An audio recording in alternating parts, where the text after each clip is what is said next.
I do something for you, Mr. Bond? Just a drink. A martini, shaken, not stirred. I admire your luck, Mr. Bond. James Bond. Do you expect me to talk? No, Mr. Bond, I expect you to die.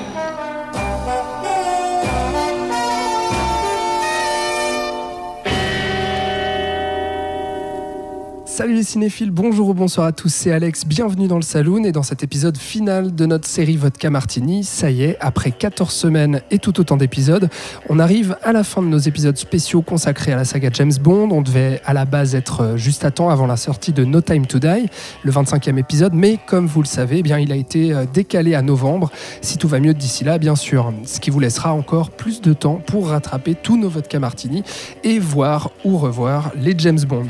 On clôture donc avec Spectre, dernier James Bond en date, sorti en 2015. Et pour en parler, j'accueille Robin Genin. Salut Robin. Salut Alex.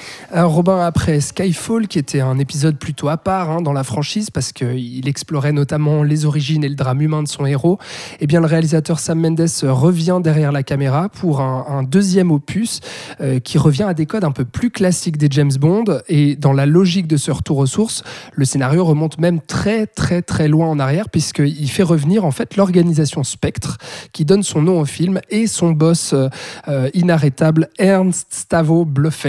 Je dis retour aux sources puisque dans les années 60, au tout début de la saga, Spectre liait les films de Sean Connery entre eux. Voilà un peu pour le pitch de ce Spectre. Je le disais alors Robin, on revient à un Bond un peu plus classique et on revient aux origines. Oui, alors effectivement, c'est la suite, on va dire, un petit peu logique de ce qui a été, entrepris depuis Casino Royale avec ce nouvel acteur, c'est-à-dire en fait faire un reboot, si on peut dire, du personnage de James Bond, parce que si vous n'avez donc pas écouté nos épisodes d'avant, déjà c'est pas bien, donc allez-y. En plus, on a le temps ces jours. Mais en fait, voilà, ils avaient pris clairement le parti pris à Casino Royale avec Daniel Craig de recommencer comme si James Bond était un nouvel agent du MI6 et donc de la brigade des 00. Et puis il débutait. Voilà, il débutait et puis donc c'était presque attendu, on va dire, dans cette suite. C'était un peu la suite logique en fait que Spectre soit de retour.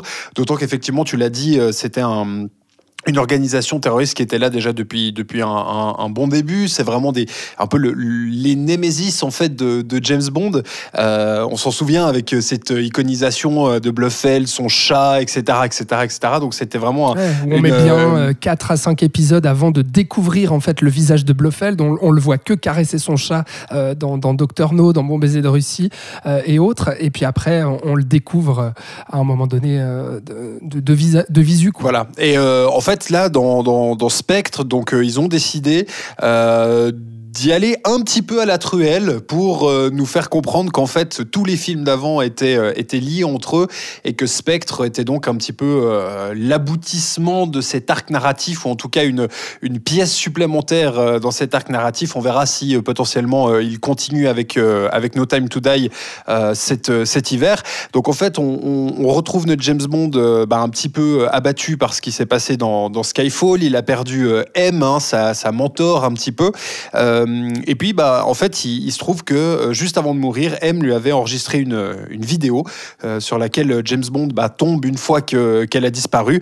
Et en fait, c'est un message de M qui lui dit: fais attention à cette personne, il doit être très très dangereux en fait pour la sécurité de l'Angleterre. Et c'est de là que part on va dire le pitch de Spectre, qui va donc emmener James Bond essayer de rattraper cette personne et en fait comprendre que Spectre est derrière, que Blofeld est là également, et puis va se jouer du coup tout cet aspect-là. Et tu le disais, effectivement, on revient à du James Bond un petit peu plus classique entre guillemets, avec une construction qui est beaucoup plus dans les films d'espionnage et moins, on va dire, dans le c'est peut-être un peu exagéré, mais dans le drame humain que pouvait être Skyfall, là on est effectivement plus sur un film d'espionnage. On a le retour évidemment de la voiture, des James Bond girls, là en l'occurrence Monica Bellucci. On part en Italie, on va un peu partout. On débute à Mexico avec d'ailleurs une scène d'ouverture très impressionnante durant le jour des morts à Mexico, pendant le carnaval des morts, avec un superbe plan séquence. Faut quand même avouer que Sam Mendes a quand même du talent pour mettre ça en scène. On l'a vu avec 1917 récemment au cinéma. Même si, effectivement, je connais certaines personnes dans le saloon qui diraient que l'emploi ici du plan séquence n'est pas justifié. Coucou. Un petit clin d'œil à Nat Thibault. Coucou Thibault. Mais c'est vrai que des fois, juste pour je partage cet avis juste aussi. Pour le plaisir des yeux, c'est vrai que ça fait plaisir de voir un plan comme ça, même si on est parfaitement d'accord sur un point de vue scénaristique. Le plan séquence n'a absolument aucun intérêt. C'est juste pour montrer regardez, je sais le faire, mais des fois, des fois, ça fait du bien de voir des belles choses. Donc, c'est vrai que là, le film, Spectre, a quand même la lourde tâche de passer après Skyfall, film qui a quand même été relativement acclamé par la presse et le public. Donc, c'est vrai que c'est difficile. On reprend en tout cas quasiment les mêmes. Donc tu l'as dit, Sam Mendes derrière la caméra et évidemment Daniel Craig devant. Donc on retrouve effectivement ça, on peut directement le dire par rapport par exemple à d'autres films de Daniel Craig. Je reprends cet exemple, mais malheureusement c'est un peu le cas de Quantum of Solace, où on était complètement perdu à chaque fois qu'il devait y avoir une micro-scène d'action. Là on est quand même sur une caméra qui montre parfaitement ce qu'elle doit montrer. C'est agréable à suivre. Et il y a évidemment des limites, on va y revenir, notamment en termes de scénario. Mais ce que tu veux dire, c'est qu'effectivement, on a un bon faiseur derrière la caméra qui nous fait un film tout à fait potable et de bonne facture, si ce n'est qu'ici, on perd peut-être la qualité esthétique de Skyfall, où il y avait quand même, il faut le rappeler, la photographie de Roger Deakins. Ici, ce n'est plus le cas. Non, c'est changé, c'est Hoyte van Hoytema, j'espère que je le prononce juste, qui est on a vu chez Nolan notamment, ou chez Alfredson aussi. Qui est d'ailleurs est né en Suisse manifestement, donc coucou à lui, et qui ensuite effectivement a fait, tu l'as dit, Ad Astra, Dunkerque, etc. Donc là, changement de personne, on va dire, derrière la photographie. On sent que c'est peut-être un petit peu plus travaillé que sur d'autres James Bond, mais en même temps, sur les 24 qu'il y a eu, on se doute bien qu'effectivement, certaines fois, c'était un petit peu moins bien travaillé. Par contre, c'est vrai que comparé à Skyfall, on est quand même en dessous en termes de photos et en termes vraiment de rendu d'image. Ouais, clairement. Mais pour revenir à ce que tu disais sur le James Bond un peu plus classique, c'est totalement vrai, c'est-à-dire qu'on revient un peu à des passages obligés, c'est-à-dire qu'au début du film, on a une bataille en hélicoptère qui est très impressionnante, mais qui fait vraiment partie de la mythologie de James Bond, la course-poursuite en voiture après dans les rues en Italie. On retourne à la montagne.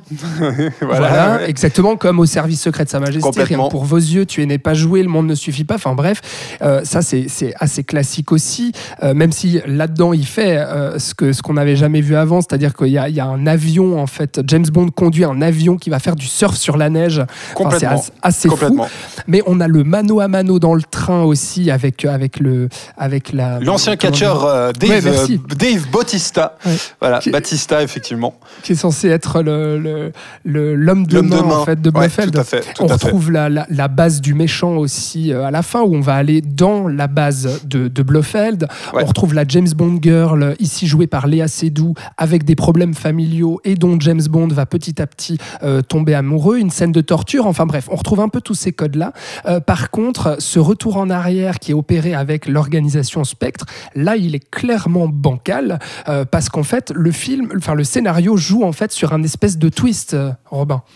En fait, moi, il y a vraiment... Alors ça, c'est quelque chose qui m'a... que je ne comprends pas, en fait, soit en termes d'écriture de scénario, soit en termes de marketing. Mais pour moi, il y a un truc qui joue pas. C'est-à-dire que pendant 2 heures, on essaye de te mener sur des fausses pistes, où tu sens que l'équipe qui a fait le film se doutait bien que les spectateurs allaient se douter que c'était Spectre. Donc, mettre plein de petites cartes, plein de petites piques, des petits machins en mode « Non, vous inquiétez pas, c'est pas eux ».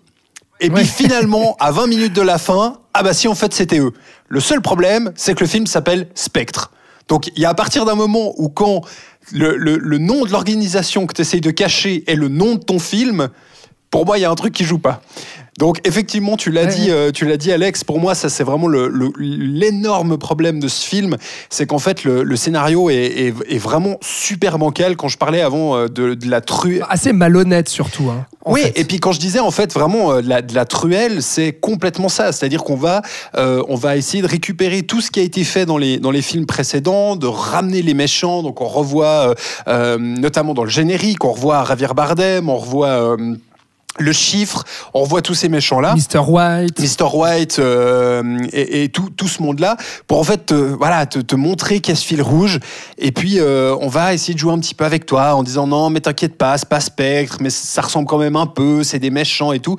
Alors que, tu le sais, c'est écrit dans le générique. Enfin, je veux dire... Et puis même le logo de Spectre, pour ceux qui ont vu enfin, je veux dire, oui, c'est tout. Évident tout est évident. Et en fait, là où tu dis, et je suis assez d'accord avec toi, où c'est le problème de la malhonnêteté dans ce film, c'est qu'en fait le film va s'évertuer à te dire que non, c'est pas eux. Alors quel est l'intérêt finalement ? On perd en fait du temps d'histoire, du temps de film à poser des enjeux dont finalement on s'en fiche un petit peu parce qu'on sait très bien comment ça va se résoudre à la fin.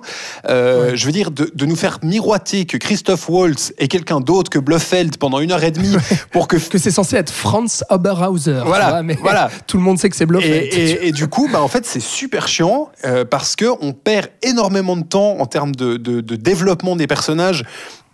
En fait, pour ce petit questionnement, cette petite interrogation, et en fait, le moment de la révélation, en fait, il reste très peu de temps pour que les enjeux soient vraiment intéressants et vraiment bien construits.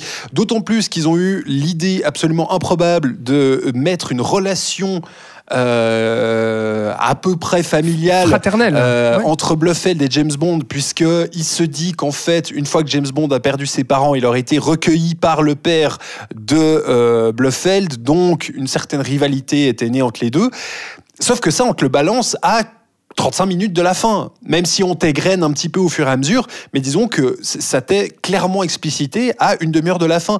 Ce qui fait que lors du combat final entre les deux, c'est absolument pas exploité. À aucun moment, ça a un quelconque intérêt, soit pour le développement du personnage, soit pour le développement du méchant, soit pour le développement de la situation en elle-même. Qu'ils aient été frères, sœurs ou n'importe quoi, ça ne change rien au déroulé et à la conclusion du film.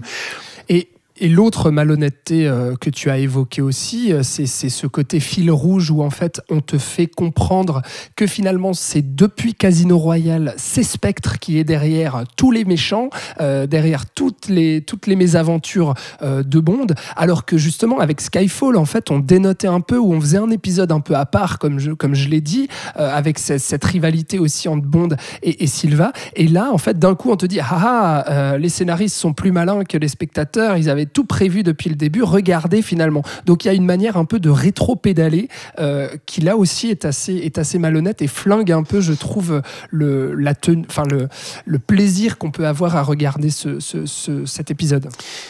Alors sur le principe, c'est pas inintéressant, c'est-à-dire qu'effectivement si ça avait été bien fait, tu vois, l'idée de dire effectivement en fait depuis le début tout ce qui t'arrive est contrôlé par cette grosse organisation qui ne peut jamais fléchir, qui va remplacer les méchants qui sont là, qui est dangereuse, qui est infiltrée. On le voit notamment avec la base de Blofeld où il peut en fait vraiment espionner presque le MI6. Enfin, on voit qu'en termes technologiques il a une avance absolument dinguissime sur le monde entier. Je trouve pas ça inintéressant. Le problème, c'est que vraiment, ça a été tellement peu, même si c'est par petites touches, tellement peu amené en fait dans les films d'avant, que là, ça a un peu l'impression, effectivement, de tomber comme un cheveu sur la soupe, ou même, je dirais même, comme une perruque sur la soupe, tu vois. Enfin, et pour moi, c'est ça le vrai problème, parce qu'en soi, bon, alors certes, ça aurait pas forcément été original pour un sou. Mais je pense que ça aurait pu être aussi intéressant, en fait, cette idée de la grosse organisation, etc. C'est juste extrêmement mal exploité et, comme tu dis, assez malhonnête. De comment on va ramener le fil rouge des films d'avant, et comment on va développer celui-là, parce que pendant, comme on a dit, le film fait 2h30, je crois, pendant pratiquement 2 heures, on va essayer de te troubler les pistes. Alors que ça aurait été tellement plus plus cool et probablement tellement plus intéressant aussi pour nous spectateurs que effectivement dans les 4 premiers films, dans les 3 premiers films, on t'essaime quelques petites pistes sans, voilà, même si c'était un petit peu des clins d'œil, mais typiquement une bague qu'on voit dans le premier ou quelque chose, des petites touches. Et puis le 4e était cette conclusion où vraiment tout se rassemblait. Et puis, on a 3 films de background avant. Maintenant, on va juste dans l'art et puis on fait Blofeld contre Bond. Et là, c'est pas du tout le cas.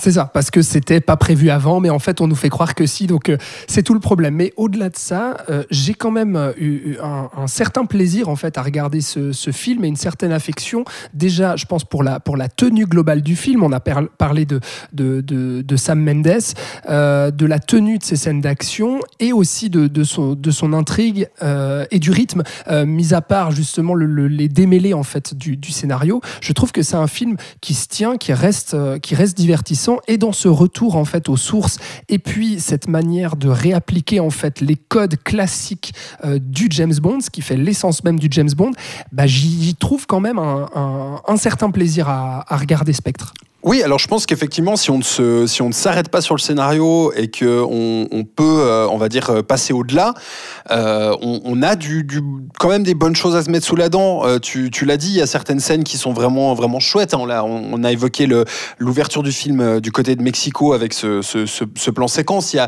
y a effectivement cette scène avec le complètement improbable où un avion pourchasse des 4x4 dans la neige et ça donne lieu à des explosions et à des trucs comme ça.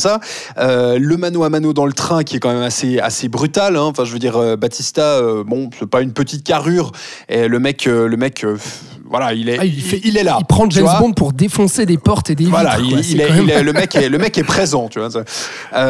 Et puis aussi cette explosion de la base de Blofeld qui est vraiment un des money shots, donc un de ces plans, on va dire, où on met un budget faramineux, probablement un des plus chers de la saga James Bond. Je crois qu'à sa sortie, c'était le plus cher même de l'histoire du cinéma, mais je veux pas me prononcer trop là-dessus. En tout cas, de la saga James Bond. En tout cas, de la saga James Bond, c'est évident, puisqu'en fait, c'est une base entière qui explose en un seul plan. Fallait pas se rater, hein. Fallait pas qu'on appuie d'appuyer sur rec. Donc oui, non, c'est voilà, comme on l'a dit, avec Sam Mendes, effectivement, ça se tient bien. Il y a des bonnes scènes d'action qu'on peut suivre, contrairement à d'autres films d'avant, et on prend un plaisir quand même à voir ce James Bond, même avec ses limites.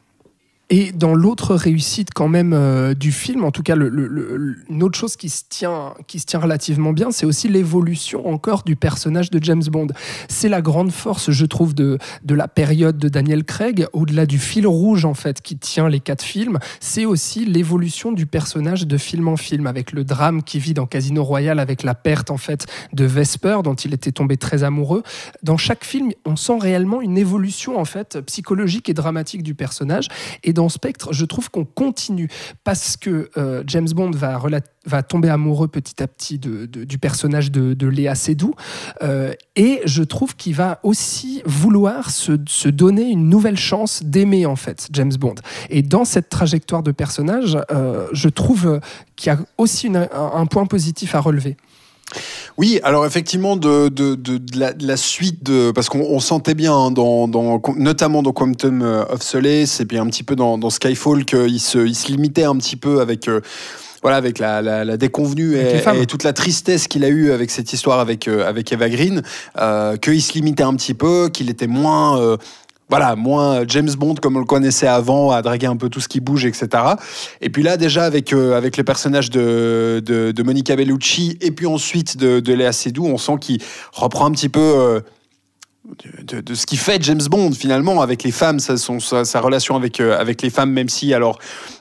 Ça, moi, je trouve ça assez drôle. C'est quand même à des années-lumière des films qu'on a vus avant avec Roger Moore, etc. Là, je pense qu'on n'a jamais vu un James Bond aussi galant que dans ces 3 derniers films où il tient la porte, il serre le verre.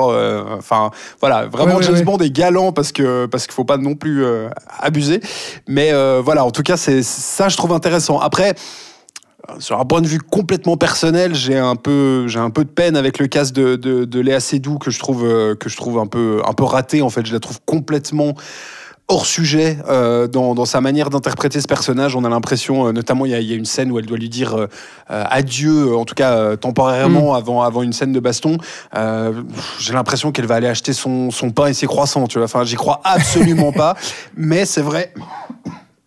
Pardon. Et puis on la laisse partir aussi sans problème, quoi. Il y a aussi ça dans le scénario, cette petite faille où on se préoccupe pas en fait d'où elle va, on la laisse partir, puis elle va se faire capturer. Voilà, ça va être la proie. Ça fait 1 heure qu'elle se balade avec James Bond et que tous les hommes de Blofeld ont vu sa gueule.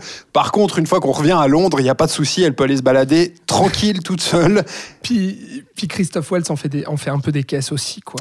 Je oui. trouve qu'il était tombé un peu dans ses travers. Je suis d'accord, mais alors ça c'est complètement subjectif et complètement personnel. Même si cabotine, moi j'aime Christophe Waltz, donc du coup ça me va. Mais voilà, je trouve que c'est moins dérangeant, mais ça c'est complètement personnel. Mais dans la trajectoire du personnage, on finit quand même le film avec cette, je dirais pas lueur d'espoir, mais en tout cas pour le personnage, où il serait prêt en fait à raccrocher son costume et son flingue pour partir avec la fille en fait, où on nous laisse en fait entendre un peu ça à la fin, et du coup ça laisse aussi le suspense sur No Time to Die, à quel moment va reprendre le film, où en sera James Bond à ce moment-là, et donc on lui laisse en fait une petite ouverture au personnage. Alors bon, j'ai évidemment pas tous les détails et toutes les discussions, et évidemment nous ne sommes pas dans le secret des dieux des grands studios hollywoodiens, et bon, en l'occurrence des grands studios britanniques, mais sans faire erreur, c'était notamment l'époque où il y avait beaucoup de discussions de savoir si Daniel Craig allait en refaire un, donc c'est vrai que là on sent complètement la fin de film, on va dire un peu à moitié fermée, qui aurait pu permettre à Daniel Craig de partir sur cette note et de laisser ensuite son flingue et son costume à un nouvel acteur. Finalement, il se trouve qu'il a rempilé pour vraisemblablement le dernier, parce que bon, il commence à plus être tout jeune, notre ami Daniel, et No Time to Die devrait être le dernier, mais là, comme tu dis, effectivement, on sent un peu presque cette conclusion de fil rouge, et c'est moi ce qui me fait un tout petit peu peur pour No Time to Die. Déjà que là, on sent qu'ils ont essayé de caser les 3 premiers films à la truelle pour donner cette fin semi-fermée. Est-ce qu'ils vont pas du coup y aller maintenant à la tractopelle pour essayer de mettre les 4 premiers pour vraiment fermer la boucle? J'ai un petit peu peur, mais voilà, on n'y est pas encore. Mais effectivement, là on sentait un petit peu ce côté hésitant. Est-ce que Daniel Craig va rester ou pas? Réponse en novembre, donc avec No Time to Die, pour voir ce qui s'y passera. Merci beaucoup Robin Spectre. Du coup, ça vaut le coup de revoir. Ah bah je pense de toute façon pour ça vaut le coup d'œil. Ça vaut le coup d'œil, ça c'est clair. Ne serait-ce déjà parce que c'est largement pas le pire des James Bond, et puis qu'effectivement ne serait-ce que en termes de, comme tu le disais, d'action et visuel, il y a quand même quelque chose à se mettre sous la dent. Et puis c'est vrai que qu'on aime ou qu'on n'aime pas cette idée d'avoir imbriqué tous les films de l'époque Daniel Craig, bah je pense que pour être prêt pour la sortie de No Time to Die, vieux vaut quand même se refaire au moins tous les films de Daniel Craig, histoire d'être prêt. Donc vous allez forcément passer par voir Spectre, mais il y a tellement de belles choses à voir avec Daniel Craig, ne serait-ce que Casino Royale et Skyfall, ça vaut le coup. Voilà, et merci beaucoup, le message est passé, vous savez ce qu'il vous reste à faire chez vous. Merci de nous avoir suivis, merci d'avoir écouté C'est Vodka Martini. Comme on vous l'a dit, il y a donc 14 épisodes, c'était le 14e et dernier épisode qui clôt donc ces épisodes hors série, si on veut, ou bien cette série spéciale d'épisodes du Saloon. On espère que ça vous a plu, dites-le nous sur les réseaux sociaux, Facebook, Instagram, Twitter, si vous avez apprécié C'est Vodka Martini. Vous aurez le temps en tout cas de les écouter ou de les réécouter jusqu'à novembre. Merci de nous avoir suivis et on vous dit à très bientôt pour d'autres épisodes du Saloon à distance, donc pendant cette période de confinement, mais on ne vous lâche pas, on sera là et puis on va vous proposer de très belles choses prochainement. Merci Robin, merci à vous de nous avoir suivis, à bientôt. C'était le Saloon et les Vodka Martini. Ciao.